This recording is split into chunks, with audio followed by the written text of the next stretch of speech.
Minimum amounts of selenium, minimum traces of selenium అనేది మన బాడీలో చాలా అవసరం అనమాట. ఎందుకంటే సెలీనియం అనేది కొన్ని ఎంజైమ్స్ని మన బాడీలో క్రియేట్ చేస్తాయి. ముఖ్యంగా గ్లూటాథయాన్ పెరాక్సిడేస్ అనే ఒక ఎంజైమ్ని క్రియేట్ చేస్తాయి. దానివల్ల మన బాడీలో సెల్స్ డ్యామేజ్ కాకుండా మనకి యాంటీ ఏజింగ్ వస్తుంది అనమాట. అంటే ఎక్కువగా మన ఫాస్ట్గా మన బాడీలో సెల్స్ డ్యామేజ్ కాకుండా మనం స్ట్రాంగ్గా ఉంటాం. కానీ సెలీనియం ఒక పరిధిని దాటితే బాడీలో మనం ప్రాసెస్ చేసుకోలేము అనమాట. దానివల్ల మన మొత్తం బాడీ సిస్టమ్ డిస్టర్బ్ అవుద్ది. అంతేకాదు మనకున్న హెయిర్ ఫాలికల్స్ వీకెన్ అయిపోయి హెయిర్ విపరీతంగా రాలిపోద్ది అనమాట. అయితే ఎక్కువగా వీట్ తినటం వల్ల పంజాబ్, హర్యానా, మహారాష్ట్ర, ముఖ్యంగా మహారాష్ట్రలో బుల్ధానా డిస్టిక్లో ఎక్కువగా వీట్ గోధుమలు కన్జ్యూమ్ చేయడం వల్ల ఈ సెలీనియం అనేది మన బాడీలో ఎక్కువైపోయిందంట. డాక్టర్ భవాస్కర్ పద్మశ్రీ అవార్డీ మహారాష్ట్ర బుల్ధానా జిల్లాలో చేసిన ఈ మొత్తం రీసెర్చ్లో ఒక విషయం తెలిసింది.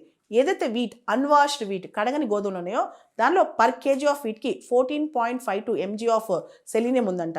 కడిగిన వీటిలో కూడా పర్ కేజీ ఆఫ్ వీట్కి 13.61 మిలీగ్రామ్స్ ఆఫ్ సెలీనియం ఉందంట. ఇది చాలా ఎక్కువ ప్రపోర్షన్, డిస్ప్రపోర్షన్ అని చెప్పి ఆయన చెప్పారనమాట. ఆయనే కాదు, ఐసీఎంఆర్, ఎయిమ్స్, నిరే అందరూ ఇదే చెప్పారనమాట.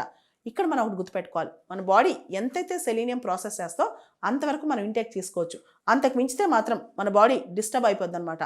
ఇక్కడ మరో విషయం మనం గమనించాలి. హ్యూమన్ బాడీలో జింక్ చాలా వైటల్ అనమాట.